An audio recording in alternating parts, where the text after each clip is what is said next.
அஸ்ஸலாமு அலைக்கும் வரஹ்மத்துல்லாஹி வபரகாத்துஹு. அல்லாஹும்ம ஸல்லி அலன் நூரி வா அஹ்லிஹி. இந்த வீடியோவில் நான் உங்களிடம் பகிர்ந்து கொள்ள போகிறது ஒரு உண்மையான ஒரு நடந்த சம்பவம் ஆகும். இது விருப்பம் இருந்தால் கேளுங்க, இல்லைனா ஸ்கிப் பண்ணி விட்டு கொள்ளுங்கள். ஒரு சகோதரி, அந்த சகோதரியுடைய கணவர் அவங்களுடைய சின்ன ஒரு வயசுலேயே மரணித்து விட்டாங்க. அந்த சகோதரிக்கு 2 பிள்ளைங்க இருந்தாங்க. ஒரு பிள்ளைக்கு 2 வயசும், இன்னொரு பிள்ளைக்கு 5 வயசும். இந்த சகோதரியோட கணவர் மரணித்து விட்டதுனால இந்த சகோதரி அவங்க வீட்டுக்கே திரும்பி வந்துட்டாங்க. அவங்க வீட்டில் அவங்களுக்கு 4 சகோதரர்கள் உண்டு. உம்மாவும் வாப்பாவும் உண்டு. அந்த வீடு கொஞ்சம் பாவப்பட்ட ஒரு நிலை தான். எல்லாருமே இந்த கூலி வேலைக்கு போகக்கூடிய நபர்கள் தான் அந்த வீட்டில் உள்ளவங்க. அப்படி சாதாரண ஒரு மி ரொம்ப பாவப்பட்ட ஒரு ஃபேமிலி தான் அவங்க. இந்த சகோதரிக்கு நான் முதல்ல சொன்னது போல் 4 அண்ணன் உண்டு. அவங்களும் கல்யாணம் முடிந்தவர்கள். அப்போ இவங்களுக்கு அந்த வீட்ல போய் இருக்கக்கூடிய ஒரு நிலை அங்கே கிடையாது. நமக்கே தெரியும். அது உடனே பிரச்சனைகள், பல பிரச்சனைகள் வரும். அவங்க பிள்ளைங்க, இவளுடைய பிள்ளைங்க, அப்படி அந்த விதத்தில் பல பிரச்சனைகள் அங்கே ஏற்பட தொடங்கிச்சு.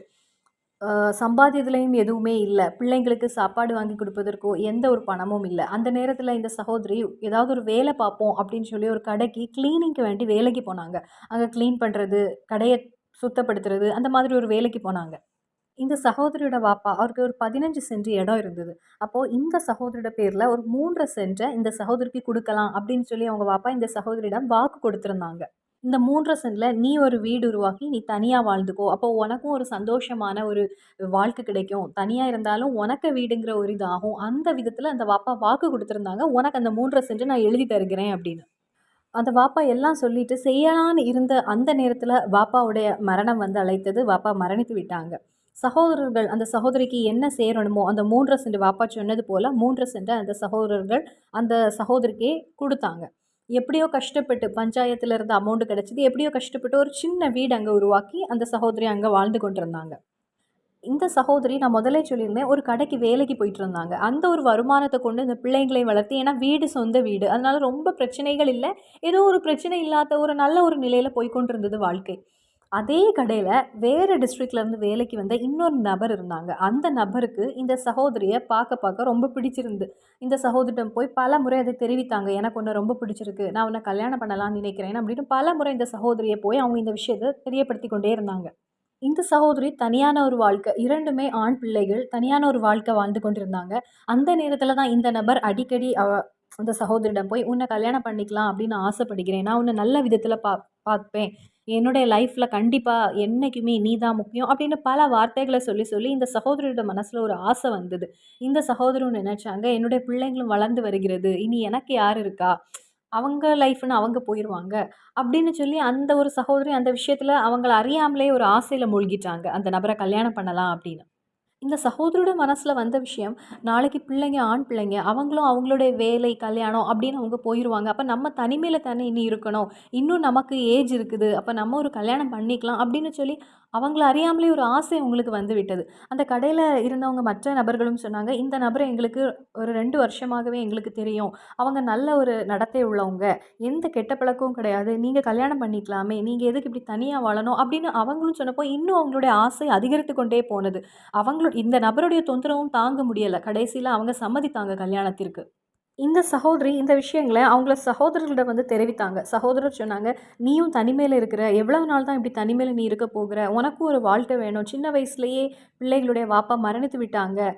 உனக்கு விருப்பம். உனக்கு என்னைக்குமே கூட இருப்பாங்க. உன்ன நல்லா பார்த்துப்பாங்கன்னு உனக்கு நம்பிக்கை இருந்தா நம்ம இந்த கல்யாணத்த நடத்துவோம். எங்களுக்கு பிரச்சனை இல்ல." அப்படிங்கிற சம்மதத்தோட அந்த கல்யாணத்தையும் நடத்தி விட்டாங்க. எல்லாருடைய சம்மதத்தோடு, எல்லாருடைய ஒற்றுமையோடு தான் அந்த கல்யாணம் நடந்தது. அந்த சகோதரியோட பிள்ளைகளுக்கும் எந்த ஒரு பிரச்சனையும் இல்ல. உம்மாவுடைய வாழ்க்கை நல்லதாக இருக்க வேண்டும் அப்படிங்கிற ஒரு ஆசை மட்டுமே இருந்தது. அந்த ஒரு பேர்ல இவர் சொன்ன விஷயம், "எனக்கு உம்மா இல்ல, வாப்பா இல்ல.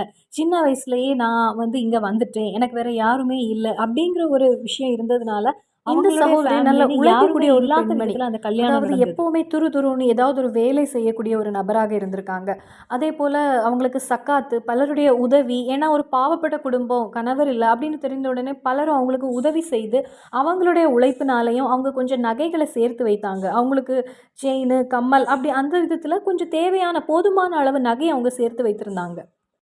கல்யாணம் முடிந்தும் நல்ல ஒரு சந்தோஷமான வாழ்க்கை வாழ்ந்தாங்களாம். அந்த பிள்ளைங்களும், அவங்க கணவன் மனைவியுமாக நல்ல ஒரு வாழ்க்கை. அந்த பிள்ளைங்களிடத்திலும் ரொம்ப அன்பாக, அந்த பிள்ளைங்களுடைய வாப்பாவ போல நல்ல பாசமா இருந்தாங்களாம். அடிக்கடி டூர் போறது, இடங்கள சுத்தி பார்க்க போறது, அப்படிங்கிற ஒரு சந்தோஷமான ஒரு வாழ்க்கைய அந்த சகோதரி அனுபவித்தாங்களாம். சின்ன வயசுலயே நான் இழந்த அந்த ஒரு வாழ்க்கை எனக்கு திருப்பி கிடைத்தது அப்படிங்கிற ஒரு சந்தோஷம் அவங்களுடைய மனசுல நிறைந்திருந்துதாம். கல்யாணம் முடிந்து 2 மாதங்கள் கழித்து அந்த கணவர் மனைவியிடம் சொன்னாங்க, "நான் என்னுடைய இடம் வரை நான் போய் வருகிறேன். என்னுடைய தூரத்து ஒரு சொந்தம் ரொம்ப முடியாம படுக்கையில இருக்கிறாங்க. நான் அவங்கள கொஞ்சம் பார்த்துட்டு வருகிறேன்." அப்படின்னு சொல்லிட்டு அவங்க போயிருக்காங்க. போய் 3 நாட்கள் கழிந்து திரும்பி வந்திருக்காங்க. மறுபடியும் ஒரு 20 நாட்கள் கழிந்து மறுபடியும் சொன்னாங்க, "நான் என்னுடைய இடம் வரை நான் போய் வருகிறேன். ஏன்னா அந்த நபருக்கு வந்து ரொம்ப முடியாம ஹாஸ்பிட்டல்ல அட்மிட் ஆயிருக்காங்க." அப்படின்னு. ஆனாலும் அவங்க சொன்னது போலயே போயிட்டு 3 நாட்கள்ல திரும்பி வந்துட்டாங்க. மறுபடியும் வந்துட்டு ஒரு 10 நாட்கள் கழிஞ்சு மறுபடியும் நான் ஊருக்கு போறேன் அப்படின்னு சொல்லிட்டு போனாங்களாம். போனவரு 2 வாரம் கழிந்து தான் ஊருக்கு திரும்பி வந்தாங்களாம். ஆனா இந்த 2 வாரத்திலயும் இந்த சகோதரி எப்போ ஃபோன் பண்ணாலும் அந்த நபர் ஃபோனை எடுப்பது கிடையாது. இரவு நேரங்கள்ல ஃபோன் அடித்தாலும் மேக்ஸிமம் கட் பண்ணி விட்டுருவாங்களாம். மறுநாள் காலையிலயும் அந்த நபர் திருப்பி அடிப்பது கிடையாது. அப்ப 2 வாரம் கழிந்து கணவர் வீட்டுக்கு வராங்க. வீட்டுக்கு வரும்போது அவங்க சொன்ன விஷயம், அவருக்கு ரொம்ப உடம்பு சரியில்ல. எனக்கு உன்கிட்ட ஃபோன் பேசக்கூட நேரம் இல்லாத ஒரு நிலைமை ஆகிவிட்டது. என்ன இவ்வளோத்துக்கு படிக்க வச்சு என்ன ஆளாக்குனதே அவங்க தான். அதனால எனக்கு அவங்களுக்கு மேல கொஞ்சம் அக்கறை அதிகமாகவே இருக்கிறது. உன்னுடைய ஃபோன் கால எனக்கு அட்டெண்ட் பண்ண முடியல. அப்படின்னு சொன்ன விஷயங்கள கேட்டு இந்த சகோதரியும் நம்புனாங்க. கொஞ்ச நாள் கழிஞ்சு மறுபடியும் இந்த நபர் நான் ஊருக்கு போயிட்டு வரேன். அந்த நபருக்கு ரொம்ப உடம்புக்கு முடியல அப்படின்னு சொல்லி அவர் கிளம்புனாங்க. ஆனா ஒரு 15, 20 நாள் ஆயும் ஒரு ஃபோன் இல்ல, ஒரு மெசேஜ் இல்ல, எதுவுமே கிடையாது. சொல்லப்போனா எதுவுமே எந்த ஒரு விஷயமும் தெரியாத ஒரு நிலைமை. 15 நாட்கள் கழிந்து இந்த நபர் மறுபடியும் திருப்பி வராங்க. அப்போ இந்த மனைவி கேட்குறாங்க, "நான் எவ்வளவு ஃபோன் உங்களுக்கு பண்ணுனேன். நீங்க ஏன் எடுக்கல?" அப்படின்னு. உடனே சொன்னாங்க, "என்னுடைய சொந்தத்தினர் அந்த உறவினர் மரணித்து விட்டாங்க. எனக்கு அவங்களுடைய எல்லா விஷயங்களையும் எனக்கு தான் பார்க்க வேண்டிய ஒரு நிலையாக இருந்தது. அவருக்கு வேற யாருமே இல்ல." அப்படின்னு சொல்லி, "அதனால எனக்கு ஃபோன் எடுக்க முடியல." அதையும் இந்த சகோதரி நம்புனாங்க. சரி அப்படியா இருக்கும். அந்த நேரத்தில அவங்களுக்கு வேற எந்த ஒரு சிந்தனையும் வரல. அதையும் அவங்க நம்புனாங்க. இந்த நபர் மறுபடியும் ஒரு 2 நாட்கள் கழித்து மனைவியிடம் சொல்றாங்க, "எனக்கு இருந்தது அந்த ஒரு உறவினர் தான். அவங்களும் மரணித்து விட்டாங்க. ஆனா, அவங்க தான் என்ன வளர்த்து இந்த நிலைமைக்கு ஆளாக்குனதுக்கு காரணம். அவங்களுக்கு கொஞ்சம் கடன் இருந்தது. அந்த கடனை அடைக்க நான் பொறுப்பேற்றேன். ஏனென்றால் ஜனாசாவை எடுத்த அந்த நேரத்தில் கடனை பற்றி பேச்சு வந்தபோது நான் தயாரானேன் அந்த கடனை அடைக்கலாம் அப்படின்னு. உன்னிடத்தில் ஏதாவது பணமோ, நகையோ இருந்தா நீ எனக்கு தந்து உதவி பண்ணு. எனக்கு கொஞ்சம் இடம் இருக்கிறது. என்னுடைய ஊர்ல என் பேர்ல கொஞ்சம் இடம் இருக்கிறது. அதெல்லாம் நான் உனக்கு தந்துருவேன். ஏன்னா எனக்கு பிள்ளைங்களோ, வேற யாருமே கிடையாது. அது எல்லாமே உனக்கு தான். நான் உனக்கு செட்டில் பண்ணிருவேன். உன்கிட்ட இருந்து வாங்குன இந்த நகைய நான் எப்படியாவது அது உனக்கு நான் தந்துருவேன். உன்கிட்ட இப்ப இருந்தா எனக்கு நீ உதவி பண்ணு." அப்படின்னு சொல்லி ரொம்ப உருக்கமா கேட்டாங்க மனைவியிடத்தில். இந்த சகோதரியும் அவங்களிடத்துல இருந்த செயினு, அவங்க கம்மல், வளையல், அப்புறம் கொஞ்சம் நகைகள் எல்லாமே அவங்க வீட்டு வேலை செய்து, அப்புறம் கடையில வேலை செய்து, அப்புறம் சக்காத்து மூலம் பாத்திரங்கள் கழுவி, அப்படி அவங்க கஷ்டப்பட்டு சம்பாதித்த பணம் தான். அந்த பணத்துல அவங்க சேர்த்த கொஞ்சம் நகைகள அந்த நபருக்கு கொடுத்து அவங்கள ஊருக்கு அனுப்புனாங்க. அவங்களுடைய கணவர ஊருக்கு அனுப்புனாங்க. அந்த நபர் போய் 2 மாதங்கள் ஆனது, 3 மாதங்கள் ஆனது. எந்த ஒரு ஃபோனும் இல்ல, எந்த அட்ரஸும் இல்ல, எந்த தகவலுமே இல்ல, எதுவுமே இல்ல. இந்த மனைவிக்கு அந்த கணவர பற்றி எந்த ஒரு அட்ரஸும் இல்லாம, எதுவும் இல்லாம அப்படி ரொம்ப கவலையில இருக்கிறாங்க. கொஞ்ச நாட்கள் போன பிறகு வேற வழி இல்லாம இந்த சகோதரி அவங்களுடைய அண்ணன்ட்ட சொன்னாங்க. இந்த மாதிரிப்பட்ட விஷயம். அவங்க வந்து எந்த ஃபோனும் பண்றதில்ல. இப்படி என்கிட்ட இருந்து நகையும் வாங்கிட்டு போனாங்க அப்படின்னு. அப்படி ஆன நேரத்தில இவங்க வேலை பார்த்த அந்த கடையில போய் விசாரிக்க ஆரம்பிச்சாங்க. அவங்க உடனே இவங்களுடைய சொந்த இடத்த தேடி அங்க போய் இவங்களோட நிலை என்ன? என்ன விஷயம்? அப்படின்னு கொஞ்சம் விசாரிக்க ஆரம்பித்த போது தான் தெரிஞ்சது. இவங்களுக்கு கல்யாணம் ஆன ஒரு நபர். இவங்களுக்கு 3 பிள்ளைகள் உண்டு. 3 பிள்ளைகளில் 1 பெண் பிள்ளை. அந்த பெண் பிள்ளைக்கு கல்யாணம் முடிந்து விட்டது. இனி 2 ஆண் பிள்ளைங்க இருக்கிறாங்க. இந்த நபருக்கு அதிக கடன் சுமையால் அந்த இடத்தை விட்டு ஓடி தான் இவங்க இருக்கக்கூடிய இந்த ஏரியால ஒரு கடையில வேலைக்கு வந்து 2 வருஷமா இங்கேயே நிக்கிறாங்க. அந்த ஒரு கதையெல்லாம் தெரிந்து இந்த சகோதரிக்கு ரொம்ப ஒரு வேதனையும், அதே நேரத்தில ரொம்ப ஒரு அதிர்ச்சியும் கொடுத்தது. இந்த விஷயங்களை எல்லாம் அறிந்தபோது அந்த சகோதரிக்கு ஒரு அதிர்ச்சியும், ஒரு வேதனை, அதே நேரத்தில மன நம்பிக்கையும் அவங்களுக்கு இழக்க ஆரம்பித்தாங்க. ஏன்னா, அவங்க இந்த கல்யாணம் எனக்கு வேணும், என்ன கல்யாணம் பண்ணு அப்படின்னு அவங்க அந்த நபருடைய பின்னாடி நடக்கல. இந்த நபரா வந்தாங்க, கல்யாணம் பண்ணணும்னு சொன்னாங்க. ஆனா கடைசியில நகையும் வாங்கி, கஷ்டப்பட்டு பாத்திரங்கள் கழுவி நான் சம்பாதிச்ச அந்த நகையும் வாங்கி என்னை ஏமாத்திட்டு போயிட்டாங்க அப்படின்னு சொல்லி அந்த ஒரு மனம் ஒரு வெறுத்து போன ஒரு நிலைக்கு அவங்க ஆளாயிட்டாங்க.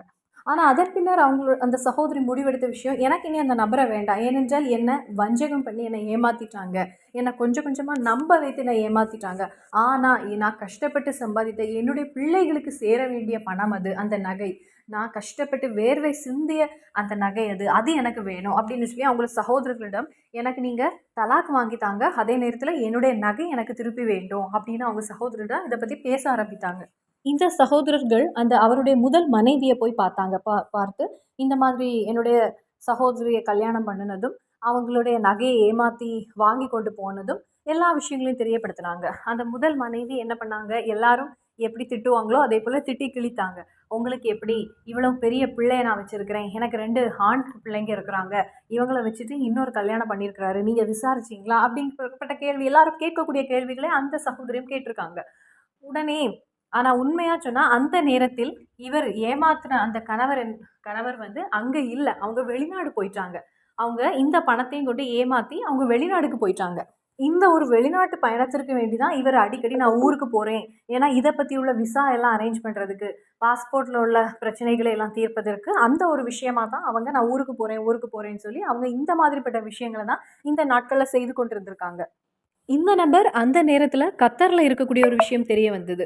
அப்போது இந்த மனைவி, 2வது மனைவி எப்படியோ நம்பரை கலெக்ட் பண்ணியிருக்காங்க, கணவருடைய கத்தர் நம்பரை வாங்கியிருக்காங்க. கத்தர் நம்பருக்கு பல முறை முயற்சி செய்த போதும் அவங்க ஃபோனை எடுத்து இவங்களுடைய சவுண்டு, இவங்களுடைய குரல்னு தெரிந்தவுடனே அதை கட் பண்ணிட்டாங்க. யாரெல்லாமோ ஃபோன் பண்ணியிருக்காங்க, எந்த ஒரு தகவலும் இல்லை, எந்த பதிலும் இல்லை, எதுவுமே பேச மாட்டாங்க, ஃபோனை கட் பண்ணி வைத்துருவாங்க. அப்படி நாட்கள் போனது. 2 வருஷம் ஆனது. இந்த 2 வருஷத்துலேயும் இந்த சகோதரி எப்பொழுதுமே அல்லாஹு தாலாவிடத்தில் பிரார்த்தனை செய்து கொண்டே இருந்தாங்க. எனக்கு என்னுடைய பொருள் வேணும், என்னுடைய நகை வேணும். ஏன்னா ஒரு பவன் வாங்குவதற்கு இன்றைக்கி மக்கள் சிரமப்படுகின்றதை நம்ம பார்க்குறோம். அதுவும் இந்த பாவப்பட்ட குடும்பத்தில் உள்ளவங்களுக்கு ரொம்ப கஷ்டமாக இருக்கும். அப்போ அவங்க கஷ்டப்பட்டு சேர்த்த அந்த நகை எனக்கு வேணும், என்னுடைய பசங்களுக்கு உள்ளது அந்த பொருள், அதை இந்த மாதிரி என்னை ஏமாற்றி கொண்டு போனால் அது யாராலையும் தாங்க முடியாத ஒரு விஷயம் தான் அப்படின்னு பல நேரங்களிலும் அல்லாஹு தாலாவிடத்தில் என்னுடைய பொருள் எனக்கு வேணும் அப்படின்னு பிரார்த்தனை செய்து கொண்டே இருந்தாங்க. அந்த ஒரு நேரத்தில் தான் இவங்க ஹதீஸ் வழியாக இவங்க கற்ற ஒரு அமல், அதாவது இந்த வெள்ளிக்கிழமையிலிருந்து வியாழக்கிழமை மகரிப்பை முடிந்து அந்த ஒரு நேரத்திலிருந்து அடுத்த கிழமைக்குள்ளாடி 21 யாசின், அதாவது ஒரு வியாழக்கிழமையிலிருந்து அடுத்த வெள்ளிக்கிழமை மகரிப்புக்கு முன்னதாக 21 யாசின் ஓதி முடித்திருக்க வேண்டும் அப்படிங்கிற ஒரு அமலை பற்றி இவங்க படித்திருந்தாங்க. அந்த அமலை இவங்க செய்யலாம். அல்லாஹு தாலாவிடத்தில் நெய்யத்து வைத்து இந்த ஒரு விஷயத்துக்கு, எனக்கு அந்த நபர் என்னுடைய பொருட்களை எனக்கு திருப்பி தர வேண்டும், என்னுடைய நகை எனக்கு வேண்டும், அவரிடமிருந்து எனக்கு கால் வர வேண்டும் அப்படிங்கிற ஒரு எண்ணத்தோட இந்த இதை ஓத ஆரம்பித்தாங்க. எப்படின்னா வியாழக்கிழமை, இப்போது நாளை வியாழக்கிழமை மகரிப்பை முடிந்துவிட்டு முதல் யாசின், அடுத்த வெள்ளிக்கிழமை மகரிப்பு, அதற்குள்ளாடி 21 யாசின் அப்படி ஓதி முடிக்கணும்னு தான் நெய்யத்து. இந்த விஷயத்தை நெய்யத்தாக வைத்துக்கொண்டு அந்த வகையில் இந்த சகோதரி ஓத ஆரம்பித்தாங்க. அதேபோல் ஒரு வாரம் ஓதி முடித்தாங்க. அதேபோல் அடுத்த வியாழக்கிழமையில் மறுபடியும் ஆரம்பித்தாங்க. அடுத்த வியாழக்கிழமை மகரிப்புடைய நேரத்திற்கு பிறகு முதல் யாசின், அதேபோல் வெள்ளிக்கிழமை மகரிப்புக்கு முன்னதாக 20 யாசின், மொத்தம் 21 யாசின். அதேபோல் மறுபடியும் ஓத ஆரம்பித்தாங்க. அப்படி ஓதி முடித்தாங்க. திங்கக்கிழமையில காலையில் எழும்பி பார்க்கும்போது காலையிலேயே ஏதோ தெரியாத ஒரு நம்பர்லேருந்து நிறைய மிஸ்கால், ஒரு 15 மிஸ்கால் அந்த ஃபோனில் இருந்தது. இவங்களுடைய மனதில் இந்த ஒரு விஷயம் இருந்து கொண்டே இருப்பதுனால அந்த நம்பர் எதாக இருக்கும் அப்படின்னு சொல்லி ட்ரூ காலரில் பார்த்தப்போ அது கத்தருங்கிற ஒரு இது அதில் தெரிய வந்தது. உடனே மறுபடியும் அந்த கால் வருமாங்கிறதுக்கு வேண்டி அந்த சகோதரி காத்திருந்தாங்க. ஒரு 10:30 மணிக்கு மறுபடியும் அந்த கால் வந்தது. காலை அட்டன் பண்ணப்போ அவங்களுடைய கணவர், அல்ஹம்துலில்லா, அவங்களுக்கு ரொம்ப எப்படியோ அவங்களுக்கு எல்லாருக்கும் வரக்கூடிய ஒரு சந்தோஷம் தான், அவங்களுடைய மனதிலையும் அவங்களுக்கு ஒரு சந்தோஷமாக இருந்தது. அவங்க ஃபோன் எடுத்து போய் இவங்க கேட்டாங்க, நீங்கள் என்னை இப்படி ஏமாற்றிட்டீங்களே, என்னை எப்படி உங்களுக்கு ஏமாற்ற முடிந்தது, நான் உங்கள்கிட்ட கல்யாணத்தை பற்றி எதுவுமே கேட்கலையே அப்படிங்கிற சில விஷயங்கள் இருவரும் பேச ஆரம்பித்தாங்க. இந்த சகோதரி அவரிடம் கேட்டது ஒரு விஷயந்தான், உங்களுக்கு அவ்வளவு கடன் சுமையும் கடன் பிரச்சனையுமாக இருந்ததுன்னா நீங்கள் எங்கள்கிட்ட ஒழுங்கான முறையில் சொல்லியிருந்தா உங்களுக்கு நாங்கள் உதவி இருப்போம், எப்படியாவது எங்களுடைய ஊரில் உள்ள எல்லாரும் சேர்ந்து சிறு சிறு தொகையை சேர்த்து அப்படியாவது உதவி இருப்போம், நீங்கள் இந்த மாதிரி கல்யாணம் பண்ணி என்ன வஞ்சகம் பண்ணி ஏமாற்றணுமா, என்னுடைய நகையெல்லாம் நீங்கள் ஏமாற்றிட்டு போயிட்டீங்களே, நான் அதை எவ்வளவு கஷ்டப்பட்டு சம்பாதித்தேன்னு தெரியுமா அப்படின்னு கேட்டபோது அவர், நான் அதிகமான ஒரு பிரச்சனையில் இருந்தேன், வாழ்க்கையில் எனக்கு தனிமை வந்தது, அந்த நேரத்தில் தான் நான் உன்னை சந்தித்தேன், பிள்ளைகளுக்கும் மனைவிக்கும் என்ன வேண்டாங்கிற ஒரு நிலைமையில் 2 வருஷமாக நான் இருந்தேன், அந்த ஒரு நேரத்தில் தான் உன்னுடைய ஒரு இது எனக்கு கிடைத்தது, எனக்கு உன்னை பிடித்திருந்தது அப்படின்னு சில விஷயங்களை அவங்க அந்த நபர் சொன்னாங்க. இந்த சகோதரி அவரிடம் டைவோர்ஸ் கேட்டாங்க, எனக்கு தலாக் வேணும் அப்படின்னு. உடனே அவர் சொன்னாங்க, ஆயிஷா, எனக்கு உன்னை ஏமாற்றணும் அப்படிங்கிற எந்த எண்ணமும் கிடையாது, உன்னை வந்து டைவோர்ஸ் பண்ணணும் தலாக் பண்ணணும் அப்படிங்கிற எந்த எண்ணமும் கிடையாது, என்னைக்கு இருந்தாலும் நீ என்னுடைய மனைவி தான், உன்னையும் பிள்ளைகளையும் நல்ல முறையில் நான் பார்த்துக்கொள்வேன். அந்த முறையில் இருவருக்கும் இடையில் கொஞ்சம் பேச்சுகள் நடந்தது. நல்ல ஒரு சந்தோஷமான ஒரு ஃபோன் காலாக தான் அது முடிந்தது. அதன் பின்னர் அவங்க அக்கௌண்ட் நம்பரை வாங்கி 8 பவுனுக்குள்ள நகைக்குள்ள பணத்தை அவர் அக்கௌண்ட் மூலமாக அனுப்பி கொடுத்துருக்காங்க. அதன் பின்னர் மீதி பணத்தை வருகிற 5ஆம் தேதிக்குள்ளாடி நான் உனக்கு போட்டு தந்துடுவேன், உன்னை நான் ஏமாற்ற மாட்டேன், அதே போல் அடுத்த மாதத்திலிருந்து உனக்கு வீட்டு செலவுக்கு தேவையான பணத்தையும் நான் உனக்கு அனுப்பி விடுவேன் அப்படின்னு நல்ல ஒரு விஷயமாக அவர் அந்த ஃபோன் காலில் தெரிவித்தாங்க. உனக்கும் சரி பிள்ளைகளுக்கும் சரி நான் என்னுடைய கடமைகளை செய்வேன். நல்ல ஒரு கணவராகவும், நல்ல ஒரு வாப்பாவாகவும் என்னுடைய கடமைகள் நான் செய்ய வேண்டியத கண்டிப்பாக நான் செய்து தருவேன். என்னைக்குமே நீங்க எனக்கு என்னுடைய குடும்பம் தான் நீங்க. அப்படின்னு சொல்லி நல்ல விதத்தில அந்த ஃபோன் கால அவங்க வைத்தாங்க. ஃபோன வைத்த பிறகும் அந்த சகோதரிக்கு என்ன முடிவெடுப்பது? என்ன இந்த இடத்துல நான் எப்படி இருக்க வேண்டும்? என்ன செய்ய வேண்டும்? இது நல்லதா? கெட்டதா? எதுவும் தெரியாத நிலையில அந்த சகோதரி அவங்களுடைய சகோதரரிடம் விஷயங்கள தெரியப்படுத்தினாங்க. எல்லாருமே யோசெடுத்து ஜமாத் மூலமாகவும் எல்லாமே யோசிச்செடுத்து அவங்க ஒரு முடிவுக்கு வந்தாங்க. சரி, பிரச்சனை இல்ல. அவருக்கு பிடித்திருந்தது. அவர் நல்ல ஒரு நபராக இருந்து, உன்னை ஏமாற்றாம, வாழ்க்கை ஃபுல்லா உன்ன பாதுகாப்பாங்க அப்படிங்கிற ஒரு விஷயம் இருந்தா, தலாக் வேண்டாம். நீயும் அவருடன் சேர்ந்து வாழ்வதற்குள்ள எல்லா ஒரு முயற்சிகளையும் நம்ம எடுப்போம் அப்படின்னு சொல்லி, அங்க உள்ள பிரச்சனைகள் முடிந்தது. நான் சொல்றது, யாசீன் சூறாவ கொண்டு யாருடைய வாழ்க்கையிலும் தீர்க்க முடியாத எந்த ஒரு பிரச்சனையும் கிடையாது. அதேபோல நல்ல நல்ல நிமிடங்கள் வரும்போது, நல்ல நல்ல நாட்கள் வரும்போது, மகத்தான நேரங்கள் வரும்போது நாம் அதை பயன்படுத்திக் கொள்ள வேண்டும். இப்ப நாளை ஒரு வியாழக்கிழமை. இந்த வியாழக்கிழமையில மகரிப்புக்கு பின் உள்ள அந்த நேரம் எல்லாம் சக்தி வாய்ந்த நேரங்கள். அதேபோல் வெள்ளிக்கிழமையும் சக்தி வாய்ந்த நேரங்களும், சக்தி வாய்ந்த நாட்களும் ஆகும். அப்ப நாளைய தினத்திலிருந்தே நாமும் நமது தேவையை நெய்யத்தாக வைத்து, இந்த ஒரு சூறாவை நாம் மகரிப்புக்கு பின் ஓத ஆரம்பித்துக் கொள்வோம். அதேபோல் வருகின்ற வெள்ளிக்கிழமை வரை, அதுக்குள்ள நம்ம 21 யாசீன் ஓதி முடித்திருக்க வேண்டும். இப்ப நாளை மகரிப்பு முடிந்து முதல் யாசீனா, வெள்ளிக்கிழமைக்குள்ளாடி 20 யாசீன் ஓதி முடித்திருக்க வேண்டும். இந்த சகோதரிக்கு அவங்களுடைய வாழ்க்கையில் ஒரு திடீரென்று 2 வருஷமா எந்த ஃபோனும் இல்ல. திடீரென்று அவங்க ஓதி தொடங்கி, அவங்களுடைய பிரார்த்தனையின் சக்தி மூலமாக ஒரு ஃபோன் கால் வந்து அவங்களுடைய வாழ்க்கை மாறியது போல, நமது வாழ்க்கையிலும் நமது ஹயரான தேவைகளை இறைவன் பூர்த்தி செய்து தருவானாக. நமது கண்ணீரையும், வேதனையும் அல்லாஹ் தஆலா மாற்றி தருவானாக. ஆமீன். அப்போ நாளைய தினம் எல்லாருமே முதல் யாசீன் ஓத ஆரம்பித்து விடுங்க. இன்ஷா அல்லாஹ். அடுத்த வெள்ளிக்கிழமைக்குள் உங்கள் யாசீனை ஓதி பூர்த்தி செய்து கொள்ளுங்கள். 1 வாரத்துக்குள் உங்களது தேவை நிறைவேறவில்லை என்று மறுபடியும் 1 வாரம் இதே போல நீங்க அமல செய்யுங்கள். இன்ஷா அல்லாஹ். அடுத்த வாரத்திற்குள் உங்களது ஹயரான எந்த ஒரு தேவையும் அது நடந்து கிடைக்கும். அது கடனாக இருந்தாலும் சரி, எந்த ஒரு தேவையாக இருந்தாலும் சரி. இன்ஷா அல்லாஹ். மறுபடியும் சந்திப்போம். அஸ்ஸலாமு அலைக்கும் வரஹ்மத்துல்லாஹி வபரகாத்துஹு.